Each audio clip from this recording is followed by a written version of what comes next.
Hello, ఎలా ఉన్నావు? ఏం చేస్తున్నావు? లాస్ట్ మంత్ అంతా కనిపించలేదు. ఎప్పుడు తిరిగి వచ్చావు? ఇంట్లో అందరూ ఎలా ఉన్నారు? ఏంటి ఇలా చాలా క్వశ్చన్స్ అడుగుతున్నాను ఇవాళ అనుకుంటున్నారా?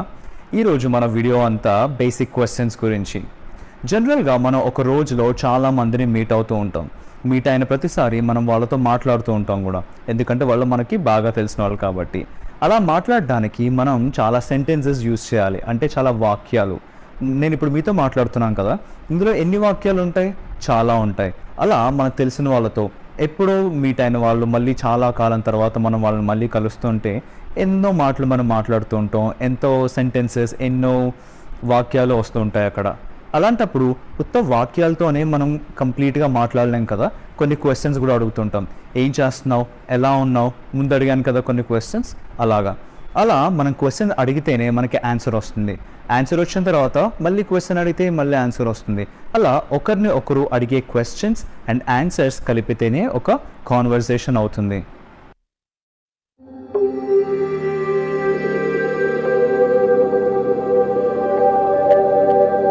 Hello everyone, welcome back to my channel English matters with Sunil. ఈరోజు మనం వీడియోలో ముందుగా చెప్పాను కదా, బేసిక్ క్వశ్చన్స్ చూడబోతున్నాం. Basic questions. ఒక కాన్వర్సేషన్ మంచిగా వెళ్ళాలి అంటే క్వశ్చన్స్ ఉంటే సరిపోతుందా? నేను మిమ్మల్ని ఒక క్వశ్చన్ అడుగుతాను, తర్వాత మీరు నన్ను ఒక క్వశ్చన్ అడుగుతారు, తర్వాత నేను ఇంకో క్వశ్చన్ అడుగుతాను. ఇక్కడ మనం ఆన్సర్స్ ఇవ్వకుండా క్వశ్చన్స్తోనే కాన్వర్సేషన్ మనం కంప్లీట్ చేయలేము లేదా బిల్డ్ చేయలేము. అలాంటప్పుడు మనకి కొన్ని బేసిక్ సెంటెన్సెస్ కూడా అవసరం అవుతాయి, అంటే ఆన్సర్స్. నేను అడిగే ఈ క్వశ్చన్కి మీరు ఒక ఆన్సర్ ఇవ్వాలి, మీరు అడిగే క్వశ్చన్కి నేను ఆన్సర్ ఇస్తాను. అలా మంచి మ్యూచువల్ అండర్స్టాండింగ్తో ఒక కాన్వర్సేషన్ అనేది బిల్డ్ అవుతూ ఉంటుంది. మీరు బేసిక్ సెంటెన్సెస్ ఇంగ్లీష్లో ఎలా వాడాలి అని అనుకుంటున్నారా? అలా అయితే ఆల్రెడీ నేను బేసిక్ సెంటెన్సెస్ 50 సెంటెన్సెస్తో వీడియో చేశాను. దీని ముందుది ఇక్కడ పాజ్ చేసి ఈ వీడియోని లింక్ డిస్క్రిప్షన్ బాక్స్లో ఉంది, వెళ్ళి ఆ వీడియో చూడండి. ఆ బేసిక్ 50 సెంటెన్సెస్ ఏంటో అర్థమవుతాయి. దాని తర్వాత ఈ వీడియో చూస్తే క్వశ్చన్స్ అన్నీ కూడా మీకు క్లియర్గా అర్థమవుతాయి. ఓకేనా? ఈరోజు మనం వీడియోలో చాలా రిలాక్స్డ్గా, అంటే ప్రశాంతంగా మనం క్వశ్చన్స్ నేర్చుకుందాం. ఓకేనా? ఎందుకంటే మనకి బేసిక్ క్వశ్చన్స్ వచ్చాయి అంటే అప్పుడు ఆటోమేటిక్గా వాటికి ఆన్సర్ చేయగలుగుతాం. ఇంగ్లీష్లో, తెలుగులో మనం చాలా ఫ్లూయెంట్గా ఉంటాం కదా, ఎవరినైనా ఒక క్వశ్చన్ అడగడానికైనా లేదా ఒక ఆన్సర్ తీసుకోవడానికైనా. సో ఇంగ్లీష్లో ఆ క్వశ్చన్స్ ఎలా ఫ్రేమ్ చేయాలో కొన్ని బేసిక్ క్వశ్చన్స్ ఈ వీడియోలో మనం నేర్చుకుందాం. ఫస్ట్ ఆఫ్ ఆల్, మొట్టమొదటిగా ఎవరినైనా మనం పేరు ఏంటి అని అడగాలి అంటే ఇంగ్లీష్లో ఏమని అడుగుతాం? ఇది మనందరికీ బాగా తెలిసిందే కదా, చిన్నప్పటి నుంచి నేర్చుకుంటూనే ఉన్నాం. What is your name? మన first basic question, what is your name అంటే ఏంటి? తెలియని వాళ్ళ కోసం, మీ పేరు ఏంటి? మీ పేరు ఏంటి? ఎవరినైనా వాళ్ళ పేరు ఏంటి మనం అడగాలి అంటే ఇంగ్లీష్లో ఏమంటాం? What is your name. What is your name? ఓకేనా? అప్పుడు మనకి వాళ్ళు వాళ్ళ పేరు చెప్తారు. ఈ వర్డ్స్ మనం వింటూ ఉంటాం. ఏంటి అవి?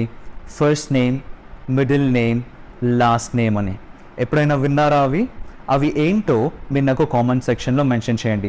మీ ఫస్ట్ నేమ్ ఏంటి, మీ మిడిల్ నేమ్ ఏంటి? మిడిల్ నేమ్ అందరికీ ఉండకపోవచ్చు, కానీ కొంతమందికి ఉంటుంది.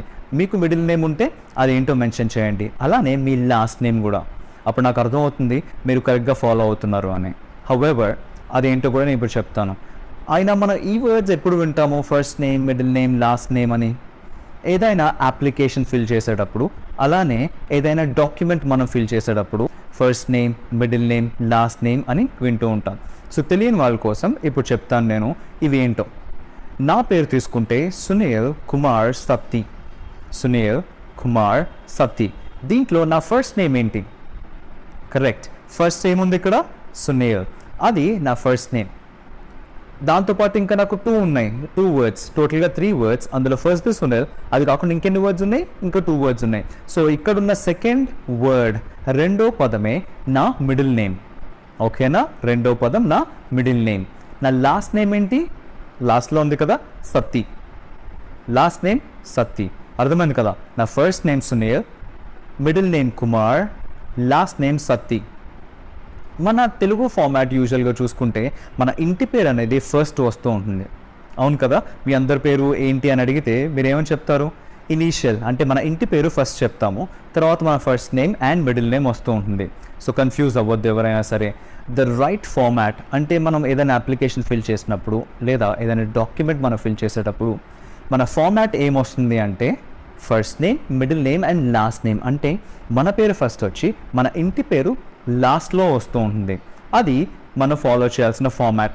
కానీ మనకి యూసేజ్లో ఉన్నది లేదా మనం చిన్నప్పటి నుంచి యూజ్ చేసే ఫార్మాట్ ఏంటి అంటే last name, first name, middle name, ఇది ఫాలో చేస్తాం. సో గుర్తుపెట్టుకోండి, ఈ ఫార్మాట్ ఫాలో చేయొద్దు. ఎప్పుడైనా మీరు అప్లికేషన్స్ ఫిల్ చేస్తే వాడు ఫస్ట్ నేమ్ అని అడిగితే అక్కడ ఫస్ట్ ఎప్పుడైనా సరే మీ పేరు ఇవ్వండి. క్లియర్ కదా? సత్తి సునీల్ కుమార్ అలా కాకుండా సునీల్ కుమార్ సత్తి అప్లికేషన్స్ ఫిల్ చేసేటప్పుడు గుర్తుపెట్టుకోండి. మనం ఎవరినైనా మీరు ఏ ప్లేస్ నుంచి లేదా మీరు ఎక్కడి నుంచి అని అడగడానికి ఏమని అడుగుతాం? ఇక్కడ 2 డిఫరెంట్ క్వశ్చన్స్ ఉంటాయి. ఒకటి వేర్ ఆర్ యూ ఫ్రమ్, ఇంకొకటి where do you live. Where are you from, where do you live questions ఇక్కడ వస్తూ ఉన్నాయి చూడండి. వేర్ ఆర్ యూ ఫ్రమ్ అంటే ఏంటి? ఇప్పుడు నన్ను తీసుకుంటే నేను ఒక ప్లేస్ నుంచి లేదా నాది ఒక స్టేట్, నేను ఇప్పుడు వేరే స్టేట్లో ఉండొచ్చు లేదా అదే స్టేట్లో ఉండొచ్చు. ఒకవేళ నేను వేరే స్టేట్లో ఉన్నాను లేదా వేరే డిస్ట్రిక్ట్లో ఉంటున్నాను, వేరే ప్లేస్లో ఉంటున్నాను అంటే నాకు 2 ప్లేసెస్ ఉంటాయి. ఒకటి నేను పుట్టి పెరిగింది, ఇంకొకటి నేను ప్రజెంట్ కరెంట్. ఎవరైనా మిమ్మల్ని వేర్ ఆర్ యూ ఫ్రమ్ అని అడిగితే మీరు మీ సొంత ఊరు ఏది అని చెప్పాలి. సొంత ఊరిని ఏమంటారు? Native place. మీరు మీ నేటివ్ ప్లేస్ ఏంటో చెప్పండి. నా native place Andhra Pradesh, east Godavari district. So నన్ను ఎవరైనా వేర్ ఆర్ యూ ఫ్రమ్ అని అడిగితే ఐఎమ్ ఫ్రమ్ ఆంధ్రప్రదేశ్ అని చెప్తాను. ఒకవేళ నేను వేరే స్టేట్లో ఉంటే, లేదు నేను అదే స్టేట్లో ఉంటే నేను ఏ డిస్ట్రిక్టో ఆ డిస్ట్రిక్ట్ చెప్తాను. అలానే wear do you live, wear do you live. ఎవరైనా మిమ్మల్ని వేర్ డూ యూ లివ్ అని అడిగితే ఇది ముందు క్వశ్చన్కి డిఫరెంట్. ముందు క్వశ్చన్ ఏంటి? మన సొంత ఊరు ఏది. ఇక్కడ వేర్ డూ యూ లివ్ అంటే మనం ఎక్కడ నివసిస్తున్నామని. మీరు ఎక్కడ నివసిస్తున్నారు ఆ ప్లేస్ చెప్పాలి వేర్ డూ యూ లివ్ అని అడిగితే. క్లియర్? అర్థమైందా? సో ఇప్పుడు నన్ను ఎవరైనా అడిగితే వేర్ డూ యూ లివ్ అని నేనేం చెప్తాను? ఐ లివ్ ఇన్ హైదరాబాద్ అని చెప్తాను. ఎందుకంటే నేను హైదరాబాద్లో ఉంటున్నాను కాబట్టి. ఓకేనా? ఒకవేళ నేను ఢిల్లీలో ఉంటే ఐ లివ్ ఇన్ ఢిల్లీ అని చెప్తాను. నేను చెన్నైలో ఉంటే ఐ లివ్ ఇన్ చెన్నై అని చెప్తాను. అర్థమైంది కదా? వేర్ ఆర్ యూ ఫ్రమ్ అంటే మీ నేటివ్ ప్లేస్ చెప్పాలి. వేర్ డూ యూ లివ్ అంటే మీరు ఎక్కడ ఉంటున్నారో ఆ ప్లేస్ చెప్పాలి. ఒకవేళ మీ నేటివ్ ప్లేస్లోనే మీరు ఉంటున్నారు అంటే అప్పుడు ఏం చెప్తారు? వేర్ ఆర్ యూ ఫ్రమ్ అని అడిగిన అదే చెప్తారు, వేర్ డూ యూ లివ్ అని చెప్పినా అదే చెప్తారు. మీకు దీన్ని ఆన్సర్ ఎలా చెప్పాలి అని ఆలోచిస్తున్నారా? ఆ ఆన్సర్ ఆల్రెడీ నేను ముందు వీడియో చేశాను 50 బేసిక్ సెంటెన్సెస్లో. హౌఎవర్ ఇక్కడ నేను ఒకసారి మీకు మళ్ళీ చెప్తాను. వేర్ డూ యూ లివ్ అంటే I live in Hyderabad. Where are you from అంటే ఐ యామ్ ఫ్రమ్ ఢిల్లీ. అర్థమైంది కదా వీటికి ఆన్సర్స్ కూడా ఎలా చేయాలో? ఓకే, నెక్స్ట్ మనం చూద్దాం. మీరు ఎవరిదైనా ఏదైనా ఇన్ఫర్మేషన్ తెలుసుకోవాలి అంటే లైక్ వాళ్ళ ఫోన్ నంబర్, వాళ్ళ అడ్రస్, వాళ్ళ పేరు, ఏదైనా సరే వాట్ అనే వర్డ్ని యూజ్ చేయండి. ఓకేనా?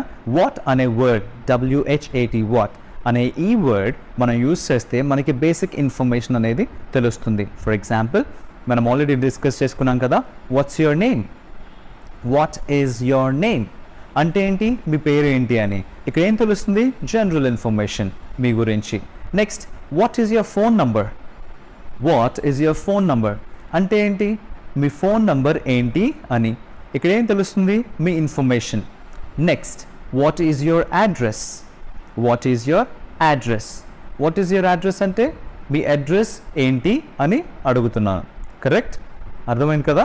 వాట్ అనే వర్డ్ యూజ్ చేస్తే మనకి కొంచెం ఇన్ఫర్మేషన్ అనేది తెలుస్తుందన్నమాట. అది దేనికి సంబంధించిన ఇన్ఫర్మేషను మీరు అది క్వశ్చన్లో మెన్షన్ చేయాలి. Like what is your address, what is your name, what is your phone number, what is your father's name or what are you. ఇలా ఏ క్వశ్చన్ అయినా మనం అడగచ్చు. మీరు ఎవరినైనా ఎప్పుడు పుట్టారు అని అడగాలనుకుంటున్నారా? అయితే ఈ క్వశ్చన్ యూజ్ చేయండి. When were you born. When were you born. మీరు ఎవరిదైనా ఏజ్ తెలుసుకోవాలనుకున్నా లేదా వాళ్ళు ఎప్పుడు పుట్టారో తెలుసుకోవాలనుకున్నా ఈ క్వశ్చన్ని అడగాలి. ఏమని? When were you born. వాళ్ళు చెప్తారు మీకు, అప్పుడు మీరు క్యాలిక్యులేట్ చేసుకోవచ్చు వాళ్ళ ఏజ్ ఎంత అని. లేదు మీరు వాళ్ళు ఎప్పుడు పుట్టారో మీకు అవసరం లేదు, కానీ వాళ్ళ ఏజ్ ఎంతో తెలుసుకోవాలి. అప్పుడు ఏ క్వశ్చన్ అడుగుతారు? How old are you. How old are you. నేను ఇక్కడ మీకు ఆన్సర్ చెప్పే ముందే మీరు వీడియోని పాజ్ చేసి అదేంటో ఆలోచించి కామెంట్ సెక్షన్లో మెన్షన్ చేయొచ్చు. అప్పుడు మీరు కరెక్టా కాదా అని మీకు తెలుస్తుంది.